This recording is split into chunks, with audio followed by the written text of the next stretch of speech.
મહીસાગરથી સમાચાર પ્રાપ્ત થઈ રહ્યા છે, જ્યાં એટીએમ બદલીને રૂપિયા પડાવતી ટોળકી પકડાઈ। ઉત્તર પ્રદેશના 4 શખ્સોને પોલીસે પકડ્યા। સંતરામપુરથી લુણાવાડા આવતી કારમાંથી આ શખ્સો ઝડપાયા। કારની તપાસ કરતા પોલીસને 40 એટીએમ કાર્ડ મળ્યા। એટીએમ કાર્ડની તપાસ કરતા ભાંડો ફૂટ્યો। એટીએમ કાર્ડ ચોરાયેલા હોવાનું સામે આવતા વધુ તપાસ શરૂ કરાઈ। ઝાલોદ, કરજણ, વડોદરા સહિતની જગ્યાઓથી કાર્ડની ચોરી કરી હોવાની વિગતો સામે આવી। આ શખ્સો પાસેથી 3.85 લાખનો મુદ્દામાલ જપ્ત કરીને વધુ તપાસ શરૂ કરાઈ। ગાંધીનગરથી પ્રાપ્ત થઈ રહ્યા છે કેબિનેટની બેઠક શરૂ થઈ। મુખ્યમંત્રી ભૂપેન્દ્ર પટેલની આગેવાનીમાં આ બેઠક મળી। રજાના દિવસે મંત્રીમંડળની કેબિનેટ બેઠકનું આયોજન કરાયું છે। કર્મચારીઓને લઈ મોટો નિર્ણય લેવાઈ શકે છે। 7 ઓક્ટોબરે પ્રધાનમંત્રી મોદીના શાસનના 23 વર્ષ પૂર્ણ થઈ રહ્યા છે। કર્મચારીઓ પ્રશ્ન મુદ્દે મળેલી બેઠક અંગે કેબિનેટની બેઠકમાં મંજૂરી આપીને પરિપત્ર કરાશે। 7મા પગાર પંચ અને બીજી અન્ય બાબતોને લઈને આજે જાહેરાત કરાઈ શકે છે। કર્મચારી મંડળ સાથે સકારાત્મક વાર્તાલાપ પણ થયો હતો। રાજ્ય સરકારના પ્રવક્તા મંત્રી ઋષિકેશ પટેલના નિવાસસ્થાને બેઠક પણ મળી હતી અને તેમાં પણ સકારાત્મક વલણ જોવા મળ્યું હતું। મુખ્યમંત્રી ભૂપેન્દ્ર પટેલ જેમની અધ્યક્ષતામાં રવિવારના દિવસે 4:30 કલાકે આ બેઠકનું આયોજન કરવામાં આવ્યું હતું। અનેક સવાલો અને અનેક ચર્ચાઓ ચાલી રહી હતી અને એવામાં એવી જાણકારી પણ મળી કે 7 ઓક્ટોબરે પ્રધાનમંત્રીના 23 વર્ષ શાસનકાળના પૂર્ણ થઈ રહ્યા છે અને એના ભાગરૂપે આ બેઠકનું આયોજન કરાયું છે। સંવાદદાતા ગીતા જોડાઈ ગયા છે વધુ જાણકારી સાથે। ગીતા, મુખ્યમંત્રીની અધ્યક્ષતામાં આજે કેબિનેટ બેઠક, શું જાણકારી? જી, દર વખતે દર બુધવારે કેબિનેટની બેઠક મળતી હોય છે, પરંતુ આ વખતે રવિવારે એકદમથી કેબિનેટની બેઠક બોલાવતા એક કુતૂહલ સર્જાયું હતું, કારણ કે નવરાત્રી મહોત્સવ દરમિયાન ખાસ કરીને મંત્રીઓ તેમના મત વિસ્તારમાં અલગ અલગ મહોત્સવમાં હાજરી આપતા હોય છે। એ બધું છોડીને અચાનક રવિવારે કેબિનેટની બેઠક બોલાવતા આશ્ચર્ય એ હતું કે કદાચ મંત્રીમંડળ વિસ્તરણની તો ખબર નહીં હોય ને, પરંતુ ન્યૂઝ 18 ગુજરાતીના વિશ્વસનીય ટોચના સૂત્રો કહી રહ્યા છે કે આજની જે કેબિનેટની બેઠક છે તે વહેલી એટલે બોલાવવામાં આવી છે કે આગામી બુધવાર પહેલા પીએમ નરેન્દ્ર મોદી જ્યારે ગુજરાતના સીએમ બન્યા હતા 6 ઓક્ટોબરે, તેને 22 વર્ષ પૂર્ણ થઈ રહ્યા છે, તે ઉજવણીના ટાસ્ક મંત્રીઓને આગામી અઠવાડિયામાં આપવામાં હોવાથી કેબિનેટની બેઠક વહેલી બોલાવવામાં આવી છે। એટલું જ નહીં, મંગળવારે તમામ ધારાસભ્યોની પણ બેઠક છે, ખાસ કરીને સદસ્યતા અભિયાનને લઈને। એટલે આ તમામ કાર્યક્રમો આવતા અઠવાડિયે હોવાને લઈને આજે કેબિનેટની બેઠક વહેલી બોલાવવામાં આવી છે। રવિવારના દિવસે બોલાવવામાં આવી છે અને તમામ મંત્રીઓ તેમના વિસ્તારને છોડીને હાલ કેબિનેટની બેઠક માટે પહોંચ્યા છે ગાંધીનગર। જી, આભાર ગીતા, જાણકારી આપવા માટે। હા,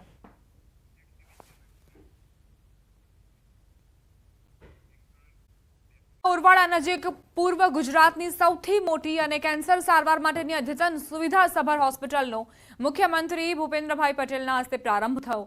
વૈષ્ણવાચાર્ય દ્વારકેશ લાલજી મહારાજ આ પ્રસંગે ઉપસ્થિત રહ્યા। આ પ્રસંગે ગુજરાત વિધાનસભાના ઉપાધ્યક્ષ જેઠા ભરવાડ, સાંસદ રાજપાલસિંહ જાદવ, જશવંતસિંહ ભાભોર સહિત ધારાસભ્યો ઉપસ્થિત રહ્યા। આ પ્રસંગે મુખ્યમંત્રી ભૂપેન્દ્રભાઈ પટેલે જણાવ્યું હતું કે પ્રધાનમંત્રી મોદીએ દેશના નાગરિકોને આરોગ્યલક્ષી સેવાઓ મળી રહે એ માટે આયુષ્માન ભારત યોજના અમલમાં મૂકી છે, જેના થકી દેશના છેવાડાના જરૂરિયાતમંદોને સેવા મળી રહી છે। પૂર્વ ગુજરાતમાં સૌથી મોટી અને અદ્યતન સુવિધાઓ ધરાવતી આરોગ્યમ, કેન્સર અને સુપર સ્પેશિયાલિટી હોસ્પિટલ શરૂ થતા આ વિસ્તારના દર્દીઓને સારવાર મળી રહેશે।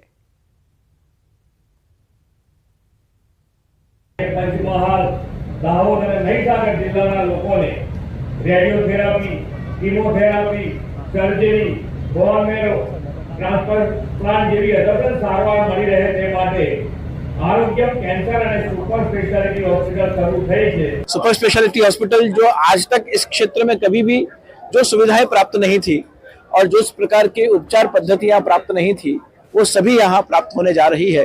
જે પણ દર્દીઓને આ પ્રકારની કોઈ પણ તકલીફ હોય તો આપણા હોસ્પિટલમાં આયુષ્માન યોજના અંતર્ગત એ સારવાર નિઃશુલ્ક થશે અને જેમની પાસે એવું કાર્ડની વ્યવસ્થા ના હોય એને નજીવા દરે હોસ્પિટલમાં બધી જ ટ્રીટમેન્ટ સારી રીતે મળે એ જ ઉદ્દેશ સાથે અમે હોસ્પિટલ ચાલુ કરી રહ્યા છે।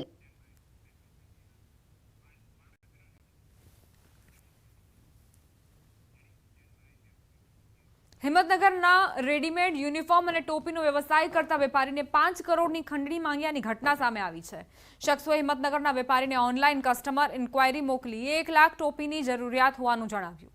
હિંમતનગર સ્વામિનારાયણ મંદિરના પ્રમુખને સેમ્પલ બતાવવા વેપારી પિતા પુત્રને રિટર્ન ટિકિટ મોકલી વિશ્વાસ કેળવી હિંમતનગર બોલાવાયા.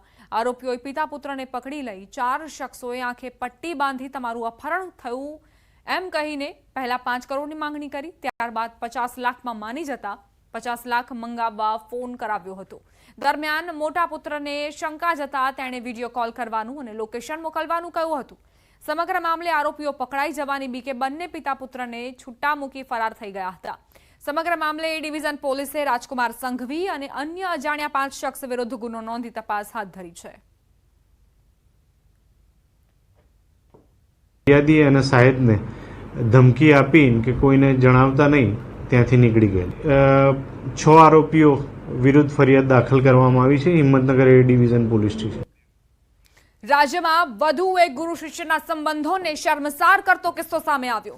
સુરત જિલ્લાના માંડવી તાલુકાના નરેના આશ્રમ શાળામાં આચાર્યએ વિદ્યાર્થીનીઓની છેડતી કરી. આચાર્યએ વિદ્યાર્થીનીઓ સાથે શારીરિક અડપલા કર્યા હતા. માંડવી તાલુકાની એક આશ્રમ શાળામાં લંપટ શિક્ષકે શારીરિક અડપલા કર્યા. અગાઉ પણ આચાર્યએ વિદ્યાર્થીની સાથે છેડછાડ કરી હતી.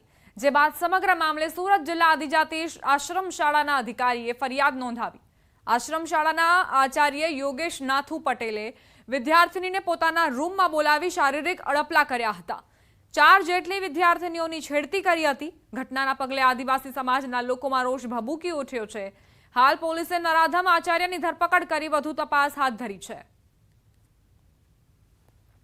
કડક કાર્યવાહી કરવામાં આવે અને ફાસ્ટ ટ્રેક કોર્ટમાં એનો ઝડપથી નિકાલ કરવામાં આવે અને 1 મહિનામાં કે 2 મહિનાની અંદર એમને સજા જાહેર કરવામાં આવે એવી અમારી માંગ છે. તો આવો કોઈ ગુરુ બીજી વખત કોઈ બાળકી સાથે આવું કોઈ દુષ્કર્મ ન કરે કે શારીરિક છેડછાડ ન કરે.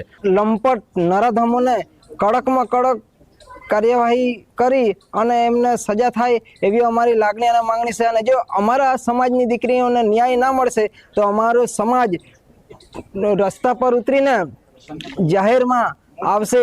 માતા બાળક પછી એને મૂકી જાય છે બાળકને ગુરુના ભરોસે અને ગુરુ આ કૃત્ય કરે છે તો એ કોઈ પણ કાળે સંજોગોમાં એ ચલાવી લેવામાં નહીં આવે અને એમને યોગ્ય સજા થાય એવી અમારી લાગણીને માંગણી છે. આદિજાતિ વિકાસ મંડળ એટલે જે બાળકીઓ છે તમામ એસટી અનુસૂચિત જનજાતિની હોય પોક્સો તેમજ એટ્રોસિટી મુજબનો ગુનો રજીસ્ટર કરવામાં આવેલ છે અને આરોપી વિરુદ્ધમાં અમે હાલમાં પૂરતા પુરાવા મેળવવા તત્પર છીએ અને તમામ બાળકીઓના નિવેદન લઈ જે શિક્ષકો અહીંયા જોબ કરે છે તે લોકોના પણ નિવેદન લઈ અને જે સાહેબી પૂરા તમામ ભેગા કરી આ ગુનાની તપાસ કરવામાં આવશે. ગુજરાત એટીએસને મોટી સફળતા મળી છે. ગુજરાત એટીએસે દિલ્હી અને ભોપાલમાં દરોડા પાડ્યા હતા. ગુજરાત એટીએસના ડીવાયએસપીની બાતમીના આધારે રેડ કરી હતી. રેડ દરમિયાન 1814 કરોડથી વધુનું 907 કિલો એમડી ડ્રગ્સ ઝડપાયું. ગુજરાત એટીએસ અને એનસીબીએ સંયુક્ત કામગીરી કરી. છેલ્લા 6 થી 7 મહિનાથી શેડ ભાડે રાખ્યો હતો. ભોપાલમાં રહેતા અમિત ચતુર્વેદી અને નાસિકમાં રહેતા સન્યાલ બાને મળીને ભોપાલમાં એમડીનો પ્લાન્ટ બનાવ્યો હતો. આ પ્લાન્ટમાંથી પ્રોડક્શન કરતા હતા. ભાડે રાખેલ શેડમાં આધુનિક મશીન મૂક્યા હતા. સૌથી વધુ કેપેસિટી ધરાવતી આ ફેક્ટરી હતી. બંને આરોપીઓને પકડી પાડવામાં આવ્યા છે. ફેક્ટરીમાં 5000 કિલો જેટલું રો મટીરિયલ પણ મળી આવ્યું. સન્યાલ બાને આ પહેલા પણ ડ્રગ્સના કેસમાં 5 વર્ષ જેલમાં રહ્યો હતો. એમડી ત્યાંથી અમે પકડ્યો છે જેની આંતરરાષ્ટ્રીય બજારમાં કિંમત લગભગ 1814 કરોડ રૂપિયા થાય છે. એ બંને આરોપીઓની જ્યારે પૂછપરછ કરવામાં આવી તો જે સન્યાલ બાને છે એ 2017માં 1 કિલો એમડીના કેસમાં પહેલાં પણ પકડાવેલો આરોપી છે અને એમાં એના 5 વર્ષ એ જેલમાં કાઢ્યો છે. નીકળ્યા પછી જેલમાંથી એ લાસ્ટ 6-7 મહિનાથી બંને મળીને એ જે શેડ છે એ ભાડે રાખ્યો હતો.